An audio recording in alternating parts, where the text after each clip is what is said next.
El apartado B dice, calcule la velocidad del bloque tras haber recorrido 1 metro por su plano. Aquí ya tenemos que empezar a utilizar conceptos de trabajo, de energía y de dinámica. Vamos a ello. Vale, en el apartado B lo que nos decían es que el cilindro ha recorrido 1 metro y el bloque también ha recorrido 1 metro, porque nos lo decía el enunciado también. Entonces vamos a considerar 2 puntos de todo nuestro sistema. Nuestro sistema va a ser, como dice aquí, el formado por la Tierra, el bloque, el cilindro, la polea y el plano inclinado, es decir, todo lo que se ve en la figura. Pues nuestro sistema en el instante inicial 1 va a estar en las posiciones iniciales, tanto del bloque como del cilindro. Y cuando pasa un cierto tiempo, en el momento en que tanto el cilindro como el bloque han recorrido 1 metro, llegamos al punto 2. El cilindro habrá bajado por su plano inclinado y el bloque habrá subido por su plano inclinado, ambos recorriendo 1 metro.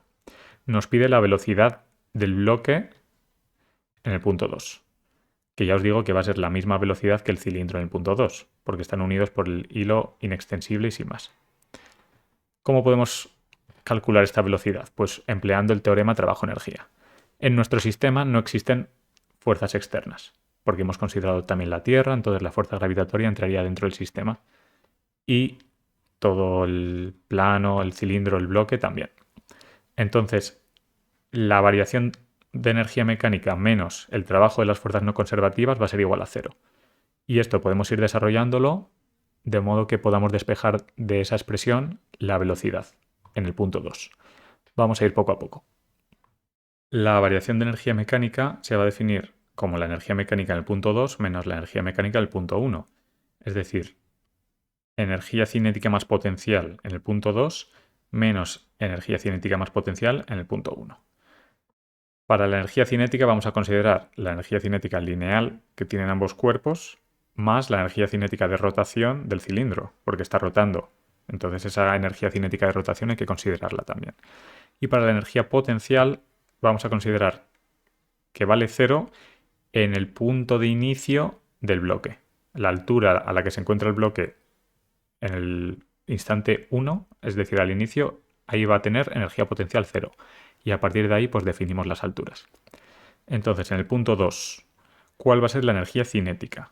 Pues va a ser, como he dicho, la energía cinética lineal del bloque, la energía cinética lineal del cilindro y la energía de rotación del cilindro, que se define así, un medio por el momento de inercia por la velocidad de rotación, la velocidad angular al cuadrado del cilindro. El momento de inercia lo hemos calculado su expresión en el apartado A.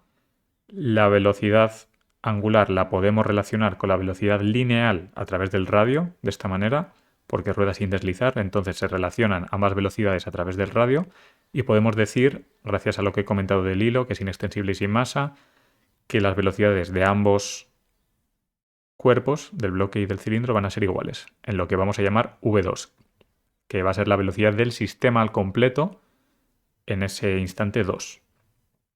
Desarrollando esta expresión de la energía cinética en el punto 2, veis aquí los cálculos, pues llegamos a esta expresión, que va a ser la energía cinética lineal considerando ambas masas más este factor que proviene de la energía cinética de rotación del cilindro, desarrollándolo un poco. Bien, la energía cinética en el punto 1 va a ser 0 porque parte del reposo del sistema, os lo decía el enunciado, van a tener velocidad inicial nula tanto el bloque como el cilindro. La energía potencial en el punto 2 va a ser la altura del bloque, que la definimos en función del seno, es decir, va a ser su masa por la aceleración gravitatoria por la altura que alcanza, que va a ser la distancia que recorre por el seno, es decir, va a recorrer esta distancia de 1 metro y este ángulo va a ser θ sub b, que es lo que hemos llamado al ángulo de inclinación del plano. Entonces esa va a ser la altura que alcanza en el punto 2. La distancia que recorre por el seno. Se obtiene por trigonometría. Y en el caso del cilindro pues va a ser parecido, pero hay que tener en cuenta esta altura h de la que parte. Es decir, la altura inicial del cilindro va a ser lo que hemos llamado h. A partir de aquí. Y entonces va a descender, por eso lo ponemos como negativo, y de nuevo se puede poner de forma trigonométrica. La masa del cilindro por la aceleración gravitatoria, por la distancia que recorre d sub c, por el seno del ángulo del plano inclinado del cilindro, de θ sub c. Y en el punto 1, el bloque va a tener energía potencial nula, 0, porque parte de aquí, y el cilindro va a tener energía potencial H. Bueno, perdón, sería mcgh, y aquí también faltaría. Esto es irrelevante en realidad porque ahora vais a ver que se van a anular una con otra. Entonces la variación de energía mecánica, si ponemos todas estas expresiones, va a ser la energía cinética en el punto 2, que era esta, más la energía potencial en el punto 2, que era esta, menos la energía cinética en el punto 1, que era esta, menos la energía potencial en el punto 1, que era esta. Aquí, como digo, faltaría m el cilindro por g y por h, y aquí lo mismo. Pero en cualquier caso, como digo, da igual que nos hayamos olvidado de esto, porque esta expresión se iría con esta. La altura a la que se encuentre inicialmente el cilindro respecto al bloque da igual. Lo que importa es la variación de alturas. Por tanto, da igual dónde definamos el origen, que esa variación se va a anular una con otra. Lo que importa es la variación del bloque respecto a nuestro origen y del cilindro respecto a nuestro origen, pero no la variación del bloque respecto al cilindro. Por eso, insisto, este término, que aquí faltaría mc por g, más el cilindro por g y por h, se va a ir con este de aquí. Esto de aquí se va a ir con esto. De acuerdo. ¿Qué pasa con el trabajo de las fuerzas no conservativas? En nuestro sistema tenemos una sola fuerza no conservativa, que es el rozamiento existente entre el bloque y el plano. Recuerdo que entre el cilindro y el plano no existe rozamiento, porque es lo que nos dice el enunciado. ¿Cómo se define el trabajo de las fuerzas no conservativas?